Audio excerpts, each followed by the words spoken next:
I sat in row M of Hamilton University's graduation ceremony, watching my daughter Sarah walk across the stage. 22 years old, summa cum laude, biology degree, headed to Johns Hopkins Medical School. My ex-wife Linda stood up in the VIP faculty section, 3 rows ahead with her husband, Dr. Philip Brennan, a tenured literature professor. She started clapping. Then, loud enough for our entire section to hear, "I'm so proud of Sarah. She succeeded despite having a father who's just a high school janitor who didn't even graduate college himself. Can you imagine? She could have ended up just like him, mopping floors for minimum wage, no future, no prospects." Dr. Brennan laughed. "Absolutely. Thank God she got your intelligence, Linda. If she'd inherited his genes, she'd be mopping this very stage right now, pregnant with some high school dropout's baby." People around them shifted uncomfortably. My daughter Sarah reached the microphone to say her thank yous. She looked at her mother, smiled, and said, "Thanks, Mom and Philip. I'm so grateful I take after your side of the family and not, well, you know." She laughed. The audience gave a polite chuckle. Linda beamed. Philip applauded proudly. I sat there, hands folded, watching my daughter publicly mock me in front of 1,000 people. Subscribe and comment your city. Let me tell you what happened next. After the diplomas were distributed, University President Dr. Margaret Chen took the podium. Before we conclude today's ceremony, I have a special announcement. Sarah sat on stage with the other graduates, still smiling. "As many of you know," Dr. Chen continued, "Hamilton University recently completed our state-of-the-art Davis Science Building. This $3.2 million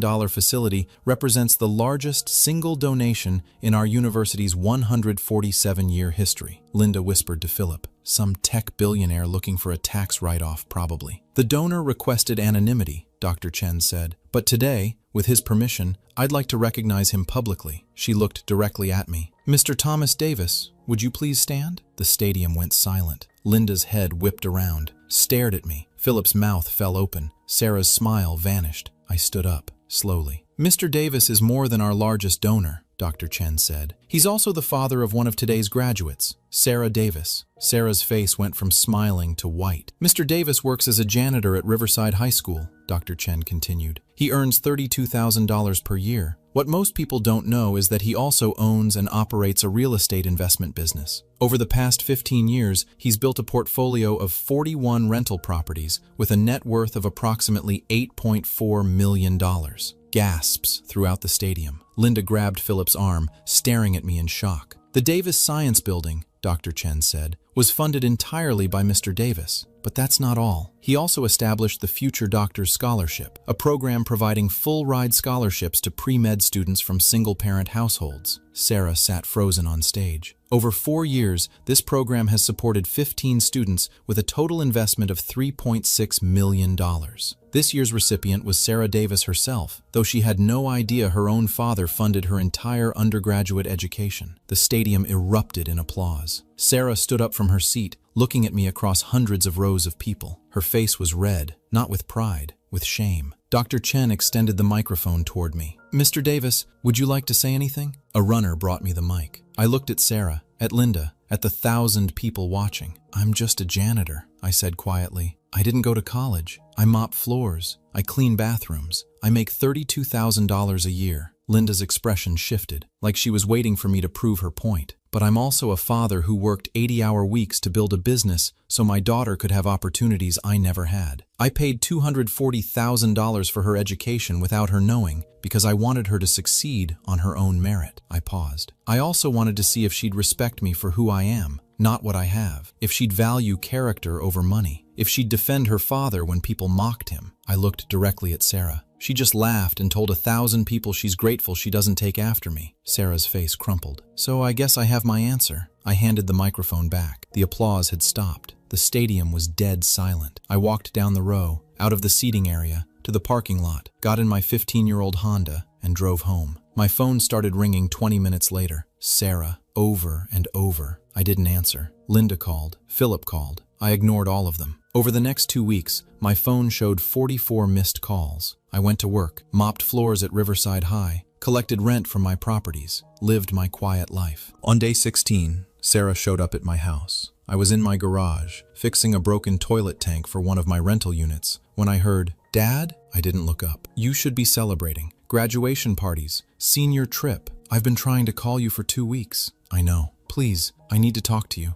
I kept working on the toilet. About what? How grateful you are that you don't take after me? I didn't mean it like that. Yes, you did. I finally looked at her. Your mother insulted me. Her husband said I'd have made you a pregnant dropout. And you, my daughter, laughed and agreed with them in front of 1,000 people. I panicked. Everyone was looking at me, and you chose to join them instead of defending me. She started crying. I'm so sorry, Dad. I didn't know you'd done all that. The building, the scholarship, everything. That's the point, Sarah. You didn't know. I wanted to see who you'd be when you thought I was just a poor janitor, and you were embarrassed of me. I'm not embarrassed. You laughed when they mocked me. That's embarrassment. She had no answer. Your mother's here too, I said, looking past her. Linda and Philip were standing in my driveway. Linda walked up. Tom, we need to talk about Sarah's medical school. No, we don't. Johns Hopkins is $90,000 a year. Since you clearly have money, you left me 15 years ago because I was just a janitor who'd never be anything. Remember? You said you deserved better than a man who mopped floors. Her face flushed. That was different. Was it? Because I'm still a janitor, Linda. Still mop the same floors. Still drive the same car. Still live in the same small house. The only thing that changed is you found out I have money. Sarah is your daughter. You owe it to her. I paid $240,000 for her undergraduate degree. She never knew, never thanked me. And when she found out, she mocked me anyway. I looked at Sarah. I'm putting the scholarship fund into a permanent trust for future students, not you. You can pay your own way to Hopkins. Sarah's eyes went wide. Dad, I can't afford. Then maybe you shouldn't have laughed when your mother said you're lucky you don't take after me. Tom, you can't punish her for one mistake, Linda said. One mistake? I looked at her. You spent 15 years telling Sarah I was worthless, that I was poor, that she was lucky to have your genes instead of mine. You turned my daughter against me, and she believed every word. I walked back into my garage. I'm done. Leave. Dad, please, Sarah called after me. I closed the garage door. Through it, I heard Linda say, he's being ridiculous. We'll figure something else out. Philip added, typical working class mentality. Can't handle a little joke. Then I heard Sarah say quietly, it wasn't a joke. We humiliated him, and I helped. Their voices faded as they walked to their cars. I sat in my garage, surrounded by tools and rental property supplies, and realized I'd lost my daughter a long time ago. I just hadn't accepted it until now. 6 weeks later, I got served with legal papers. Linda was suing me. The claim, fraudulent concealment of assets during divorce proceedings. She was demanding half of my current net worth, $4.2 million,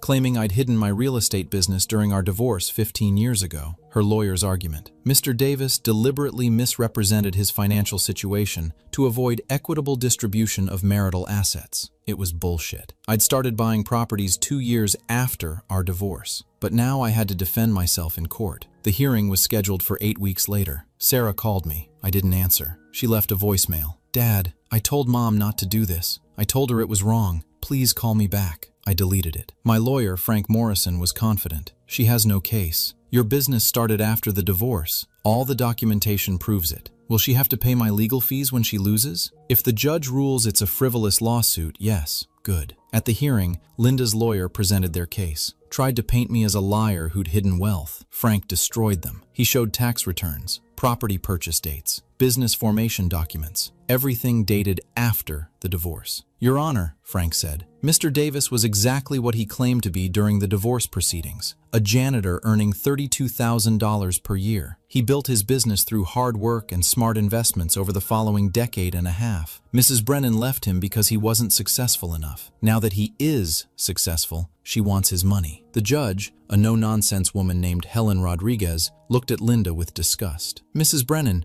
did you or did you not tell your daughter that her father was, quote, just a janitor who'd never amount to anything? Linda shifted uncomfortably. I may have said something like that, but did you tell friends and family that Mr. Davis was lucky you let him see his daughter at all because his small apartment wasn't suitable? That was taken out of context. Frank presented printouts, Facebook posts, emails Linda had sent to friends. One read, Tom's such a loser. I can't believe I wasted 12 years on a janitor. At least Sarah has my genes. Another, Sarah asked to spend weekends with Tom. I said no. Why would I let her live in that dump? He can barely afford to feed himself. Judge Rodriguez's face hardened. Mrs. Brennan, you spent 15 years disparaging this man. You convinced your daughter he was worthless. You denied him meaningful access to his child based on his income. And now you want half his wealth? He's her father. He should want to provide. He did provide. He paid $240,000 for her undergraduate education without her knowledge. He donated $6.8 million to charitable causes. He fulfilled every obligation. You, on the other hand, have fulfilled none. The judge closed the file. Your lawsuit is dismissed. Furthermore, I'm ordering you to pay Mr. Davis's legal fees. That's $45,000. You have 60 days. Linda's face went white. Your Honor, I don't have... Then you'll figure it out. Court adjourned. Outside the courthouse, Linda confronted me. Are you happy now? You're going to bankrupt me. No, you're going to bankrupt yourself. You sued me, remember? I'll have to sell my car to pay your lawyer, then sell your car. I sold mine to pay your medical bills when we were married. You never thanked me for that either. Philip stepped forward. Now see here, Dr. Brennan, I said calmly. Your wife owes me $45,000. If she doesn't pay, I'll put a lien on your house. So maybe focus on that instead of defending her. They left, silent, defeated. Sarah had been standing in the courthouse lobby, watching. She approached me. Dad, I'm so sorry. I had no idea Mom was going to sue you. Doesn't matter. It does. She's wrong. She's been wrong about everything. And you agreed with her for 22 years. Because I didn't know better. I was a kid. You're not a kid anymore. You're 22. And at your graduation, the biggest day of your life, you chose to mock me instead of defend me. I started walking to my car. Dad, wait. I need to tell you something. I stopped. Didn't turn around.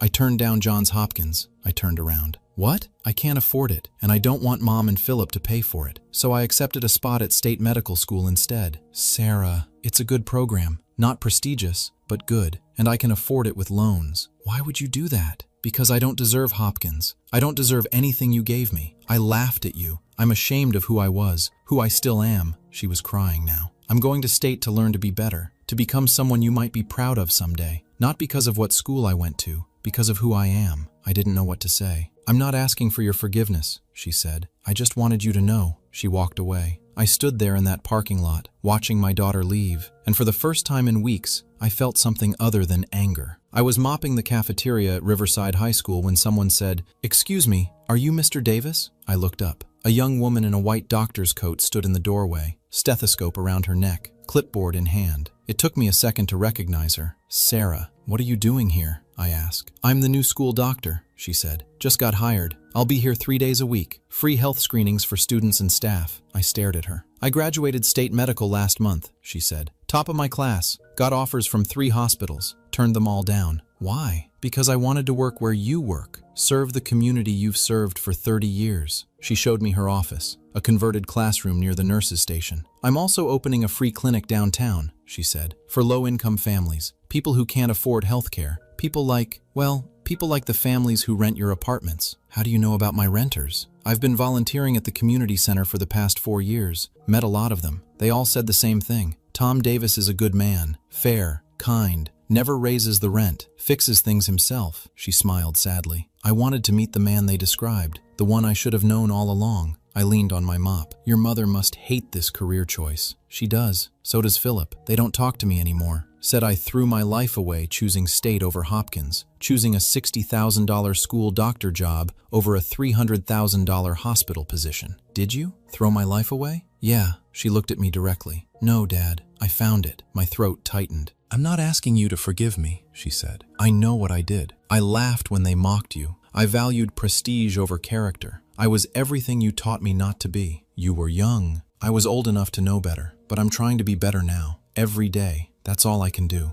I looked at my daughter, Dr. Sarah Davis, in a white coat, in my high school. I'm proud of you, I said quietly. She stopped breathing. What? I said I'm proud of you. You didn't take the easy path. You took the right one. That takes courage. She started crying. I've been waiting 4 years to hear you say that. You earned it. The hard way, but you earned it. We stood there in that empty cafeteria, a janitor and a doctor. Can I ask you something? She said. Anything. Why didn't you help me when I turned down Hopkins? You could have paid for it. Why did you let me struggle? Because you needed to learn that the school doesn't make the doctor. The person does. If I'd paid for Hopkins, you might have thought the prestige mattered. This way, you learned what really matters. She nodded. You're right. Plus, I said with a slight smile, you laughed when your mother said you're glad you don't take after me. I figured you needed to learn exactly who you do take after. And? You take after your mother, my work ethic, my values. Just took you a while to figure that out. She laughed through her tears. Outside the cafeteria, students started filing in for lunch. One kid saw us and said to his friend, "That's Dr. Davis. She's cool. Gave me free inhaler refills when my mom couldn't afford them." Another added, "Yeah,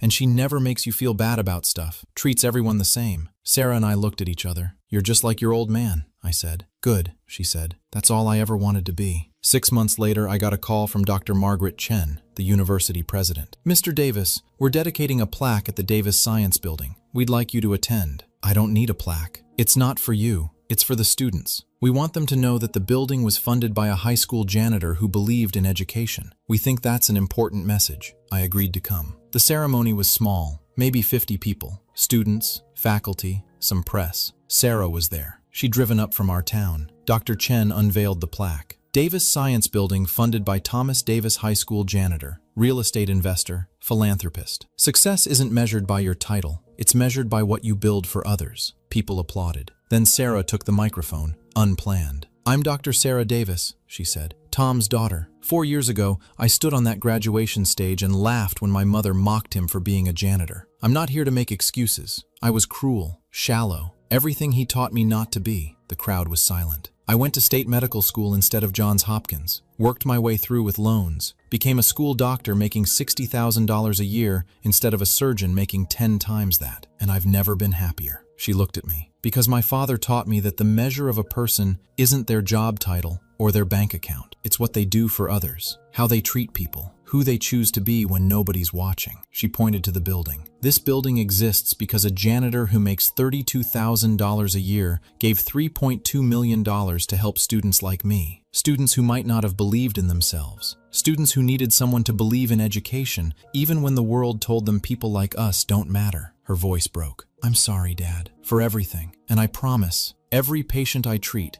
every person I help, I'll do it the way you taught me, with kindness, respect, no matter who they are or what they do." I stood up, walked to the podium, hugged her. The crowd applauded. After the ceremony, as we walked to our cars, Sarah said, "Mom called me yesterday." "Yeah?" "She wanted money to pay her credit card bills. She's still paying off your legal fees." "What'd you say?" "I said I'm a school doctor making $60,000 a year. I barely pay my own loans. She should ask Philip." I smiled. She hung up on me. "Good." We reached my old Honda. "Dad," Sarah said, "can I ask you something?" "Sure." "Why do you still work as a janitor? You're worth $8.4 million.